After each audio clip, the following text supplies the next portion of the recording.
Hello dear students, कैसे सभी लोग। आज हम लोग एक न्यू टॉपिक जिसका नाम है ट्रिग्नोमेट्रिक रेशियो, इसके विषय में बात करेंगे आज। ठीक है, तो सबसे पहला जो कॉन्सेप्ट इसमें समझना है, आपको ये समझना है कि ट्रिग्नोमेट्रिक रेशियो होता क्या है। ओके, चलिए तो चीज़ को समझते चलते हैं। यहाँ पे देखिए, सबसे पहले आपको क्या करना है, एक राइट एंगल ट्रायंगल ले लीजिए। तो एक राइट एंगल ट्रायंगल हमने यहाँ पे ड्रॉ कर लिया। ठीक है, एक राइट एंगल ट्रायंगल हमने ड्रॉ कर लिया।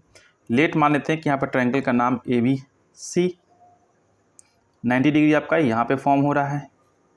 बाकी का जो एंगल बचेगा यहाँ पे, ये दोनों आपस में क्या होंगे, एक्यूट एंगल होंगे, और AC आपस में क्या होगा, कॉम्प्लीमेंट्री एंगल होगा। इस सब चीज़ को लिखते चलो। Here let triangle ABC is a right angle triangle. ठीक है, एक हमने राइट एंगल ट्रायंगल को ड्रॉ कर लिया। दूसरा क्या स्टेटमेंट है कि angle B is a right angle. Third statement क्या हो जाएगा हमारा कि angle A and angle C are complementary angle. Okay, अब जब कॉम्प्लीमेंट्री एंगल होता है तो आपको पता है कि अगर एक एंगल को आप थीटा ड्रॉ मानोगे तो दूसरा एंगल ऑलवेज क्या होगा, 90 डिग्री माइनस थीटा हो जाएगा। क्लियर सी बात है। ठीक है, आप समझते हैं बात। रेशियो का मतलब समझते हो आप, रेशियो का मतलब डिवाइड लगाना होता है। तो यहाँ पर अगर आप थीटा हो ले रखो, अगर इस एंगल की बात करें हम थीटा, तो थीटा के सामने वाला ऑलवेज आपका क्या होता है, परपेंडिकुलर होता है। जानते हो बात इतना। ठीक है, तो लेते हैं यहाँ पर परपेंडिकुलर। परपेंडिकुलर जो बच गया वो आपका क्या हो जाएगा, बेस। और 90 के सामने ऑलवेज 90 के सामने क्या होता है आपका, हाइपोटेनस। हाइपोटेनस। ठीक है, तो इतना सा बेसिक सा कॉन्सेप्ट है आपका। आप समझते दूसरा बात कि थीटा के सामने यहाँ पर गया तो परपेंडिकुलर ये हो गया, लेकिन अगर इसको लेते है ना, अगर इसको लेते तो परपेंडिकुलर मेरा ये होता, बेस मेरा ये होता। दूसरा पिक्चर समझते हैं अच्छे से। एक और पिक्चर ड्रॉ करते हैं यहाँ पर। देखिए, एक पिक्चर मैंने यहाँ पे ऐसे ड्रॉ कर लिया, एक पिक्चर मैंने यहाँ पर ऐसे ड्रॉ कर लिया, है ना। एक पिक्चर मैंने यहाँ पर ऐसे फिर से ड्रॉ कर लिया, और एक पिक्चर मैंने सपोज मान लेते हैं कि ऐसे ड्रॉ कर लिया। चलिए किधर भी ड्रॉ कर लो भाई, ऐसे ड्रॉ कर लेते हैं। एक पिक्चर ऐसे ड्रॉ कर लिया। क्लियर, ये चार डिफरेंट आपको पिक्चर दिख रहे हैं। Measurement ABC, ABC, ABC। आप चाहो तो PQR ले लो, जो लेना ले लो, कोई दिक्कत नहीं। ABC। क्लियर, अगर देखते हैं 90 डिग्री आपका यहाँ फिक्स हो गया, 90 डिग्री मैंने इसमें यहाँ फिक्स कर दिया, 90 डिग्री 90 डिग्री। क्लियर, अगर ये सब फिक्स है, 90 डिग्री सब फिक्स हो गया, तो 90 के सामने ऑलवेज आपका हाइपोटेनस, 90 के सामने ऑलवेज आपका हाइपोटेनस, 90 के सामने ऑलवेज आपका हाइपोटेनस, 90 के सामने ऑलवेज आपका हाइपोटेनस। क्लियर, यहाँ तक कोई इशू नहीं। अब आगे समझते हैं। अगर आपने यहाँ पर एंगल A को मान लिया कि ये मेरा थीटा हो गया एंगल A, तो जस्ट इसके सामने परपेंडिकुलर। अगर आपने यहाँ पर एंगल C को मान लिया कि थीटा होगा मेरा ये, तो जस्ट इसके सामने परपेंडिकुलर। अगर एंगल C को मान लिया यहाँ पर मेरा थीटा हो गया, तो जस्ट इसके सामने ये परपेंडिकुलर। जस्ट अगर यहाँ पर A को मान लीजिए थीटा हो गया, तो इसके सामने परपेंडिकुलर। बात समझ रहे हो क्या मैं कहना चाह रहा हूँ। जहाँ भी एंगल दिखेगा, जिस एंगल का मेजरमेंट आप कर रहे हो, जस्ट उसके अपोजिट साइड को क्या बोलिएगा कि परपेंडिकुलर। अपोजिट साइड को क्या बोलिएगा, परपेंडिकुलर। अपोजिट साइड को क्या बोलिएगा, परपेंडिकुलर। ये बिल्कुल नहीं कि परपेंडिकुलर हमेशा वर्टिकली होता है, बेस हमेशा हॉरिजॉन्टली होता है, ऐसा जरूरी नहीं है।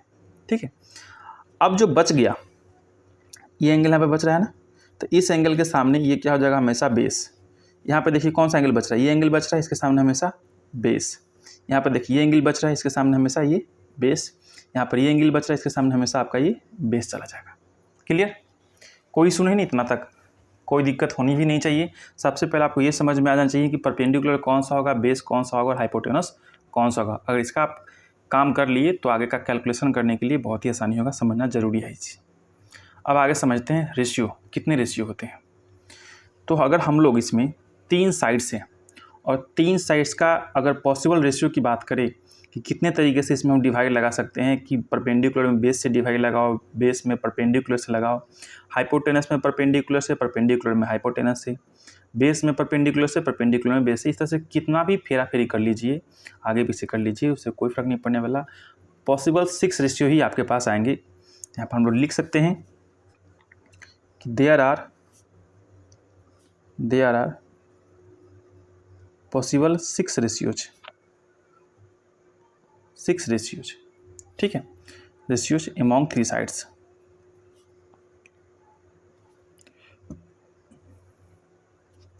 Three sides of the triangle.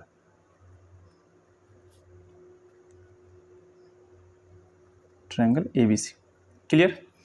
हमारे पास जो है पॉसिबल 3 ही ऐसे रेशियो बनेगा, सॉरी 3 साइड से मिला के 6 ऐसे रेशियो बनेंगे। यहाँ पर 6 रेशियो को कंसीडर करना है आपको। क्लियर। अब ये 6 रेशियो कौन कौन से होंगे उसे आप अच्छे से समझ लो। ओके, चलिए यहाँ पर बात कर लेते हैं। सबसे पहला आपको जो आता है वो आपका आता है साइन। यहाँ पे लिखते हैं हम लोग साइन।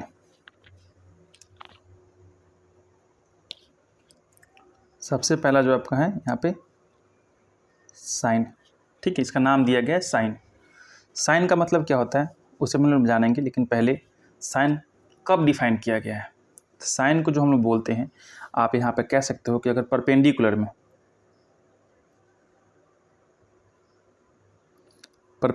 में अगर आपने हाइपोटेनस से डिवाइड लगा दिया, हाइपोटेनस से डिवाइड लगा दिया, तो आप उसको क्या बोलिएगा कि रेशियो जो कहलाएगा साइन का रेशियो कहलाएगा। जस्ट इसका पार्टनर होता है कोसाइन। कौन सा होता है? कोसाइन। तो हम लोग यहाँ पे लिखते हैं को और इसका साइन। को पार्टनर जैसे होता है ना, एक्टर का एक्ट्रेस, को एक्टर, ऐसे एक्टर का को एक्टर, एक्ट्रेस का को एक्ट्रेस। तो सेम टू सेम साइन का पार्टनर कौन सा हो गया? कोसाइन। और इसमें क्या होगा कि परपेंडिकुलर के अलावा कौन सा बच गया? बेस। जब आप बेस में हाइपोटेनस से डिवाइड लगा दोगे, हाइपोटेनस से डिवाइड लगा दो तो आपका कोसाइन हो जाएगा, ठीक है। जस्ट इसके बाद होता है आपका कौन सा? टेंजेंट। एक होता है आपका टेंजेंट। टेंजेंट कब बोलेंगे? टेंजेंट तब बोलिएगा जब आप परपेंडिकुलर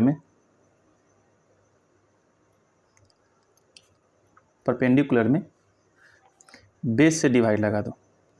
क्लियर। और इसके बाद जो होगा वो सारा का सारा क्या होगा? रिवर्स पैटर्न में होगा। इसके बाद क्या होगा? सारा का सारा रिवर्स पैटर्न में होगा। यानी इसको आप शॉर्ट कट में देखो तो आप कह सकते हो यहाँ पे कि परपेंडिकुलर के अगर P यूज करते हो और हाइपोटेनस के लिए H, तो साइन के लिए क्या हो जाएगा? P/H, है ना। उसी प्रकार बेस के लिए अगर आपने B यूज किया और हाइपोटेनस के लिए H यूज किया तो कोसाइन के लिए क्या हो जाएगा? B/H। टेंजेंट के लिए यहाँ पर परपेंडिकुलर बाय बेस ले रखा है तो इसके लिए P यूज किया और बेस के लिए अगर आपने B यूज किया तो P/B हो जाएगा शॉर्ट में, ठीक है। इसके बाद चलते हैं हम लोग आगे समझते हैं। यहाँ पे टेंजेंट तक हो गया क्लियर आपका। टेंजेंट के जस्ट बाद जो होता है आपका को टेंजेंट। जैसे साइन का को साइन हो गया, टेंजेंट का क्या होगा? को टेंजेंट। तो यहाँ तक तो आप लोग क्लियर है, इसका जस्ट कंटिन्यू चलेंगे, लेकिन मैं याद कराने के साथ साथ आपको समझाना भी चाहता हूँ कि इसका जो को टेंजेंट है मैं यहाँ पर लिखना चाहता हूँ इसका, ठीक है। तो मैं यहाँ पर लिख देता हूँ को टेंजेंट, ठीक है। और को टेंजेंट क्या होता है? जस्ट P/B का रिवर्स। यानी आप यहाँ पे लिख सकते हो B/P। क्या हो जाएगा इसके लिए? B/P। क्लियर। आगे समझते हैं। टेंजेंट हो गया, साइन हो गया, कोसाइन हो गया, टेंजेंट हो गया, को टेंजेंट हो गया। अब इसके बाद चलते हैं सिकेंट। SECANT, secant. सिकेंट क्या होता है? जस्ट कॉस का उल्टा, यानी कोसाइन का उल्टा। तो यहाँ पर देखोगे आप कि B/H है तो यहाँ पे क्या लिख दीजिएगा? H/B हो जाएगा। और सिकेंट का जस्ट पार्टनर होता है कोसिकेंट। को लगा दीजिए और यहाँ पे सिकेंट, ये क्या हो जाएगा? P/H का जस्ट उल्टा H/P, ठीक है। अब इस पैटर्न से आपको याद करने में आसानी होगी। इसके साथ साथ आप और चीज़ समझते चलो, साइन को शॉर्ट खॉट में, यानी कि साइन को शॉर्ट फॉर्म में आप बोल सकते हो SIN, एब्रीविएशन समझते हो ना, 3 लेटर। कोसाइन को क्या बोल सकते हो, 3 लेटर हो जाएगा आपका COS, कॉस। टेंजेंट का क्या हो जाएगा TAN, टेन। उसी प्रकार यहाँ पर कॉटेंजेंट को देखोगे तो आप यहाँ पर लिख सकते हो कॉट, शॉर्ट में क्या लिख सकते हो, सिर्फ कॉट। सेकेंड के लिए सेक, क्लियर। और कोसेकेंड जो है आपका, तो यहाँ पे देखिएगा अगर 3 लेटर इसका लीजिएगा COS, तो आपका रिपीट हो जाएगा COS, तो यहाँ पर 2 लेटर और बढ़ा लेंगे तो COSEC हो जाएगा, क्लियर। ये हमारा शॉर्ट फॉर्म हो गया। तो आप कह सकते हो साइन, कॉस, टेन, कॉट, सेक, कॉसेक। पैटर्न क्या होगा, पहला में साइन, सेकेंड में कॉस, थर्ड में टेन, फोर्थ में कॉट, फिफ्थ में सेक और सिक्स्थ में कॉसेक। लेकिन लिखने का तरीका थोड़ा सा अलग होना चाहिए ताकि आपको याद हो जाए। अब पूछेगा कि साइन का जस्ट रिवर्स कौन सा होता है। अब इतना समझ गए, इसके बाद हम लोग इसका ऑब्जर्वेशन देखते हैं, क्या क्या ऑब्जर्वेशन कर सकते हो आप इसमें। तो फर्स्ट ऑब्जर्वेशन ये रहा कि अगर यहाँ पर PYH है तो यहाँ पर SYP है, तो अगर इन दोनों का मल्टीप्लाई करेंगे तो देखिए, तो H से H कैंसिल, P से P कैंसिल, कितना हो जाएगा 1। तो ये कब होगा, जब आप साइन में मल्टीप्लाई करोगे कॉसेक से। तो मैं यहाँ लिख देता हूँ कि साइन के साथ साइन थीटा में लगाता हूँ यहाँ पे एंगल, गुने अगर आप कॉसेक थीटा करते हो तो आपका कितना वैल्यू देता है 1। सिमिलरली अगर आप यहाँ पे देखोगे कॉस है ना, तो कॉस के साथ किसका मल्टीप्लाई करेंगे, सेक का। Cos theta multiply with sec theta, तो ये भी कितना देगा 1। और यहाँ पर लास्ट में आपका टैन जो है कॉट के साथ मल्टीप्लाई कर लीजिए, तो tan theta multiply with cot theta, ये भी आपको कितना दे देगा 1। अब ये तो आपका हो गया मेन फॉर्मूला, ठीक है। अब इसके बाद देखते हैं इससे हम लोग और क्या क्या निकाल सकते हैं। देखिए यहाँ पे कि अगर cos multiply with cosec equal to 1 है, तो क्या हम लोग ऐसा लिख सकते हैं क्या कि cos theta equal to 1 by cosec theta, क्या क्या कॉसेक को नीचे, या फिर अगर कॉसेक की बात की जाए कॉसेक थीटा के लिए तो 1 बाई साइन कर सकते हैं, क्या हम लोग आराम से कर सकते हैं। तो ये 2 ऑब्जर्वेशन और निकल गया। यहाँ पे देखते हैं अगर हम लोग कॉस की बात की तो 1 बटा सेक कर सकते हैं हम लोग, या फिर सेक की बात की जाए तो 1 बटा में कॉस कर सकते हैं, ठीक है। और यहाँ पे टैन की बात की जाए तो 1 बटा में कॉट, और कॉट का कहा जाए तो 1 बटा में टैन, क्लियर। चलिए इतना समझ गए। अब कुछ और बातें समझ लीजिए आप। अगर आप टैन थीटा के बारे में देखो, टैन थीटा के बारे में अब जानते हो कि PYB होता है। अगर बोथ में यानी कि डिनोमिनेटर पार्ट और न्यूमरेटर पार्ट दोनों में अगर आपने H से डिवाइड लगा दिया तो PYH किसके बराबर हो जाएगा, साइन के, और BYH किसके बराबर हो जाएगा, कॉस के। तो यानी आप लिख सकते हो कि tan theta equal to sine theta और डिवाइड में कॉस थीटा होता है। सिमिलरली अगर आप कॉट के लिए लिखो तो जानते हो कि टैन का रिवर्स कॉट होता है, तो टैन के लिए अगर साइन बटा कॉस है तो कॉट के लिए क्या हो जाएगा, कॉस बटे साइन हो जाएगा। ये हुआ हमारा बेसिक सा फॉर्मूला। अब इसके बाद का जो हम लोग इसका कॉन्सेप्ट पढ़ेंगे वो देखते हैं। आपको इसके लिए कुछ ट्रिपलेट भी याद रखने होंगे, तो भी मैं लिख देता हूँ यहाँ पे, आप कुछ ट्रिपलेट को भी रिमेंबर करते चलोगे ताकि इसमें कोई प्रॉब्लम ना हो। तो मैं लिखता हूँ यहाँ पे पाइथागोरियन ट्रिपलेट, पाइथागोरियन ट्रिपलेट्स होते क्या हैं, तो जो पाइथागोरस थ्योरम को अप्रूव करता है ना, उसको क्या बोलते हैं, पाइथागोरियन ट्रिपलेट। सपोज कि we have a triangle ABC, तो यहाँ पर हमारे पास ट्रायंगल ABC है, राइट एंगल यहाँ पे बन रहा है, तो ये हो जाएगा हमारा हाइपोटेनस। अगर यहाँ पर एंगल लोगे तो ये मेरा परपेंडिकुलर, एक बेस हो जाएगा, ठीक है। तो पाइथागोरस थ्योरम ये कहता है कि हाइपोटेनस का स्क्वायर जो होता है, बाकी बात दो जो साइड होते हैं परपेंडिकुलर और बेस के स्क्वायर के सम के बराबर होता है। तो इस फॉर्मूला में जो भी फिट बैठता है ना, उसी को हम लोग बोलते हैं पाइथागोरियन ट्रिपलेट। तो कुछ ही ऐसे नंबर्स हैं जो इसमें फिट बैठते हैं, होल नंबर्स हैं, तो उसी को हम लोग बोलते हैं पाइथागोरियन ट्रिपलेट। तो सपोज पहला जो है आपका 3, 4 एंड 5, इसमें जो ग्रेटेस्ट नंबर होगा 5, ये आपका ऑलवेज हाइपोटेनस का काम करेगा। क्लियर। या फिर दूसरा देखते हैं हम लोग 5, 12 एंड 13, तो यहाँ पे ये जो होगा आपका हाइपोटेनस का काम करेगा। सिमिलरली 8, 15, 17, यहाँ पर ये आपका हाइपोटेनस का काम करेगा। और भी है यहाँ पे 7, 24, 25, सबसे लार्जेस्ट कौन सा है 25, तो ये यहाँ पर हाइपोटेनस का काम कर जाएगा। 9, 40, 41, यहाँ पर ये हाइपोटेनस का काम कर जाएगा। क्लियर। तो ये सारे जो ट्रिपलेट्स हैं ये आपका काम करते हैं। इसमें और चीज़ खास बात ये है इसका कि अगर इसका डबल करते हो, 3 का डबल कितना होता है 6, 4 का डबल 8, 5 का डबल 10, तो 6, 8, 10 भी क्या होंगे, एक तरह का पाइथागोरियन ट्रिपलेट होंगे। या फिर यहाँ पर देख सकते हो इसका ट्रिपल करते हो तो 27, इसका ट्रिपल करते हो तो 120, इसका ट्रिपल करते हो तो 123, तो यहाँ पर ये भी क्या होगा आपका पाइथागोरियन ट्रिपलेट होगा। यानी यहाँ पे 27, 120 और 123 ऐसे करके निकाल सकते हो। इसका यूजेस क्या होगा मैं उसको आप समझा देता हूँ। यहाँ पे सपोज मान लीजिए कि आपके पास एक यहाँ पर राइट एंगल ट्रायंगल दे दिया, ट्रायंगल ABC, ओके, और यहाँ पे देते हैं 16, ठीक है, और यहाँ पे देते हैं 30। तो पूछा कि इसके बारे में क्या होगा बताइए।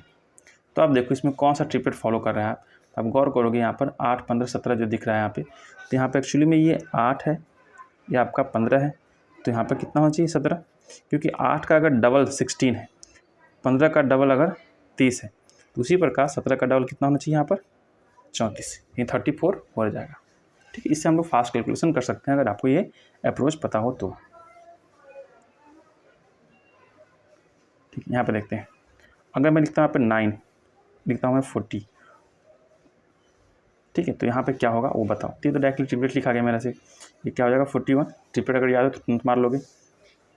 और कुछ देखते हैं, सपोज कि आपका राइट एंगल ट्रायंगल यहाँ पे नेम देता हूँ मैं यहाँ पर ABC, इसका नाम बदल देता हूँ PQR कर देता हूँ। क्लियर। और मैं यहाँ पे आपसे पूछ रहा हूँ कि एक्चुअली में कितना है, ये आपका 24 है, ये आपका 26 है, तो यहाँ पे कितना होगा वो आपको बताना है, यहाँ पे कितना होगा आपको बताना है। तो आप बताओ कि यहाँ पे कितना लिख सकते हो आप। तो आप देखो कि पाइथागोरस थ्योरम के अकॉर्डिंग जो आपका हाइपोटेनस है कितना दे रखा है 26 दे रखा है। तो 26 जो है इतने सारे ट्रिपलेट्स में किसका 26 मल्टीपल आएगा। देखो तो अगर हाइपोटेनस दे दिया तो बड़ी आसानी से आप निकाल सकते हो। तो क्या 5 के टेबल में 26 आता है, कभी नहीं आने वाला। 25 के टेबल में नहीं आने वाला, 41 के टेबल में नहीं आने वाला, 17 के टेबल में नहीं आने वाला, 13 के टेबल में आता है 2 टाइम्स में। 13 के टेबल में आ गया, इसका मतलब कि आपका 5, 12 और 13 का ट्रिपलेट पर काम करेगा ये। तो यहाँ पर ले दोगे 5, सॉरी यहाँ पर आपका 13 क्योंकि हाइपोटेनस है, तो 13 का डबल है 12, यहाँ पर लिख दो 12 का डबल 24 है, तो 5 कहाँ पे आएगा, यहीं पे आएगा ना, 5, 12, 13, तो 5 का भी डबल क्या हो जाएगा यहाँ पे 10, इसका आंसर हो जाएगा। क्लियर। ऐसे करके आप बना सकते हो। चलो एक और बनाते हैं, यहाँ पर एक यहाँ पे और ड्रॉ कर लेते हैं। इसमें हम लिखते हैं यहाँ पे कितना लिख दूँ मैं यहाँ पे 75 है ना, और इसे मैं कर देता हूँ 72। तो यहाँ के बारे में बताओ आपकी यहाँ पे क्या होगा।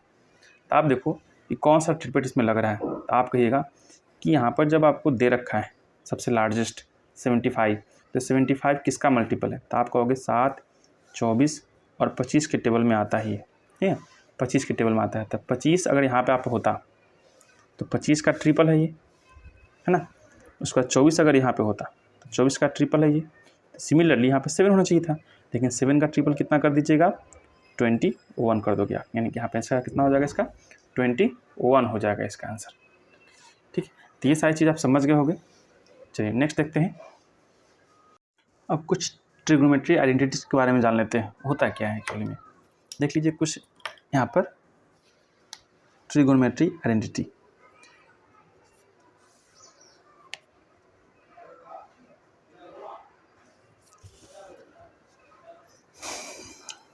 ट्रिगोनोमेट्रिक आइडेंटिटी,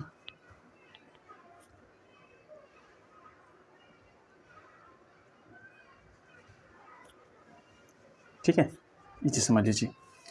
यहाँ पर समझिए इस बात को कि फर्स्ट होता है आपका कि अगर साइन का स्क्वायर कर देते हो और कॉस का स्क्वायर करके जोड़ दोगे तो आप कितना आ जाएगा, 1 आ जाएगा। इस बात को याद रखिए आप।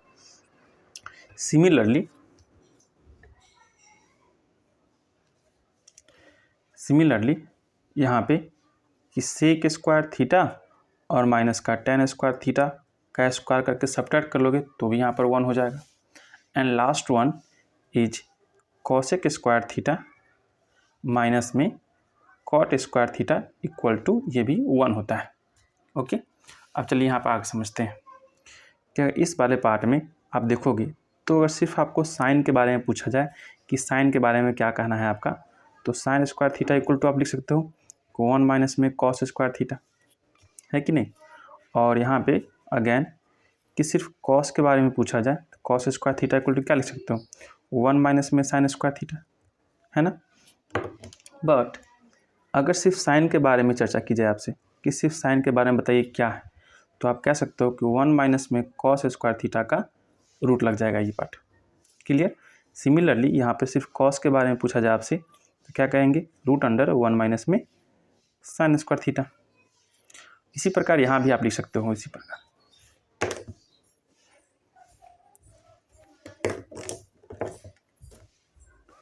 सेक square theta equal to minus का है तो उधर जाएगा तो प्लस का टेन स्क्वायर थीटा, और जब टेन की बात की जाए तो सेक स्क्वायर थीटा माइनस का 1 हो जाएगा।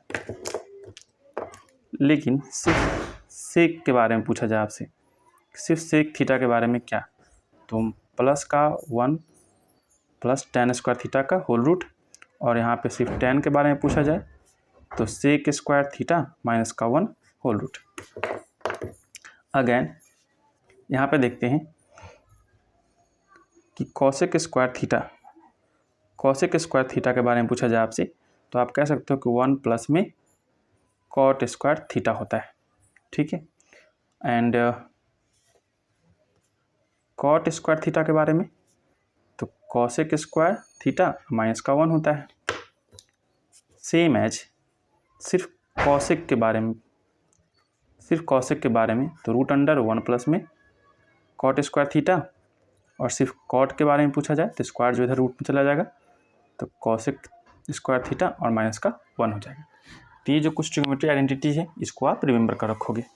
और आगे समझते हैं ये जो टेबल मैंने बना रखा है ये किसके लिए है, तो ये आपका वैल्यू है ट्रिग्नोमेट्री आइडेंटिटी का। तो यहाँ पे हेडलाइन लगा लीजिएगा, वैल्यू ऑफ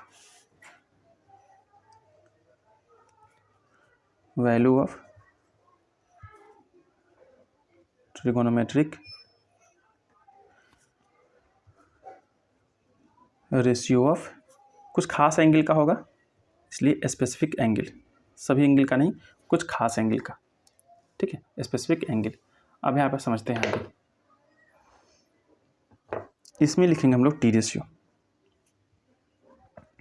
जितने भी टी रेशियो होते हैं ना, साइन थीटा कॉस थीटा सबके सब इसमें लिख देते हैं, sine theta cos theta tan theta cot theta sec theta and cosec theta, मैंने इसमें लिख दिया। क्लियर। अब चलिए यहाँ पर समझते हैं।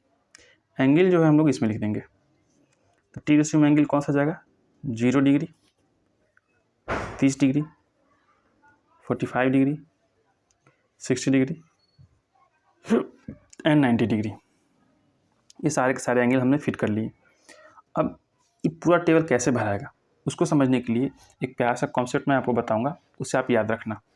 करना क्या है, आपको सिंपल सा तरीका यहाँ पे फॉलो करना है कि यहाँ पे आप लिख लो 0 से स्टार्ट हुआ इसलिए 0, यहाँ पे 1, यहाँ पे 2, यहाँ पे 3, यहाँ पे 4 से स्टार्ट किया तो 4 से ही डिवाइड करते हुए चले आओ सभी में, 4 से डिवाइड करते हुए चले आओ सभी में आराम से, ठीक है। और सबका रूट ले लो, यहाँ पे सबका क्या ले लो, रूट ले लो आप, अच्छे से ले लिया आपने रूट। अब इसके बाद क्या करोगे वो मैं बताता हूँ आपको। सिंप्लीफाई होने वाला उसको सिंप्लीफाई कर लो। आप जानते हो यहाँ पर कि ओवरऑल इसका जो रूट निकालिएगा तो 0 का रूट कितना होता है, 0 ही होता है ना, तो यहाँ पे आप 0 फिट कर लो। तो 0/4 तो 0, और 0 का रूट कितना हो जाएगा, 0 ही, तो 0 हो जाएगा। 1/4 का रूट कितना होगा, तो 1/2 हो जाएगा। यहाँ पे देखिएगा तो 2/4 है, इसको कैंसिल कीजिएगा, 2 टाइम्स में जाएगा तो ऊपर आपका 1, नीचे आपका 2 है। इसका रूट निकालिएगा तो 1/√2 आ जाएगा। इसका करोगे आप तो आपका √3 और नीचे 4 का रूट करोगे तो 2 हो जाएगा। ये 4 से 4 कैंसिल होगा 1 टाइम में, तो √1 का वैल्यू 1 ही होता है, तो यहाँ पे आप 1 लिख लोगे। अगर सिर्फ साइन का वैल्यू आपको याद हो गया तो बाकी सभी का याद हो जाएगा। अब चलिए कॉस के बारे में बात करते हैं। अगर साइन का लिख लिए तो कॉस का जस्ट रिवर्स कर लीजिए, यहाँ से लिखना स्टार्ट कर दीजिए। यहाँ पे आपका 1 है ना, यहाँ पर अगर आपका 1 है तो आप यहाँ पे लिख लोगे 1, ठीक है। फिर √3/2 है 60 का, तो यहाँ पर कॉम्प्लीमेंट्री 30 है, तो यहाँ पर √3/2, 45 तो 1/√2। ये पार्ट यहाँ पे आपका चला आएगा और ये चीज़ यहाँ चला आएगा। क्लियर। अब आगे समझते हैं tan के लिए। तो tan के केस में क्या करते हैं हम लोग, इसमें डिवाइड लगाते हैं। tan का फॉर्मूला क्या होता है, साइन बटे कॉस, मैंने अभी भी पढ़ाया आपको। तो साइन बटे कॉस का मतलब 0 में 1 से डिवाइड लगाओ कितना आएगा, तो 0 में किसी भी चीज़ से डिवाइड लगाते हो 0 ही होता है ना, तो यहाँ पर 0 का 0 लिख लोगे। 1/2 में √3/2 से करोगे, 2 से 2 कैंसिल होगा, 1/√3 बचेगा। 1/√2 में 1/√2 से डिवाइड पूरा पूरी कैंसिल, 1 बचेगा। √3/2 में 1/2 से करोगे, 2 से 2 कैंसिल होगा, √3/1 यानी √3 लिख सकते हो आप। 1 में 0 से डिवाइड लगाओगे, यानी कि समझिए यहाँ पर 0 में किसी भी चीज़ से डिवाइड लगाते हो 0 आता है, किसी भी चीज़ में 0 से डिवाइड लगाओगे तो आपका इनफाइनाइट होता है, यानी कि नॉट डिफाइंड कह सकते हो। नॉट डिफाइंड का सिंबल हम लोग ये यूज करते हैं, ठीक है। इतना होगा क्लियर। अब चलिए tan का जस्ट रिवर्स कॉट होता है, तो आप यहाँ पे अगर इनफाइनाइट से स्टार्ट किए हो तो यहाँ पे इनफाइनाइट, √3 यहाँ पे तो √3 यहाँ पे, 1 का 1 यहाँ पे, ये पार्ट यहाँ चला जाएगा और 0 यहाँ पे चला जाएगा। क्लियर। आगे समझते हैं सेक के बारे में। तो सेक के लिए पता है आपको, सेक क्या होता है, 1/cos के बराबर होता है। मैं यहाँ पे लिखते चलता हूँ फार्मूला। मैंने यहाँ पे क्या यूज किया, मैंने यहाँ पे यूज किया साइन बटे कॉस। इसके लिए मैंने जस्ट रिवर्स कर दिया, या फिर ऐसे कर सकते हो कॉस बटा साइन मैंने यूज़ कर लिया है, जस्ट इसका रिवर्स कर दिया मैंने। सेक के लिए यूज़ करना है तो मुझे 1/cos कर लूँगा मैं यहाँ पे, 1/cos। तो cos कहाँ पे, यहाँ पे, तो 1 के बटा में cos रखिए, तो 1 के बटा में 1 रहेगा, 1 ही रहेगा, है ना।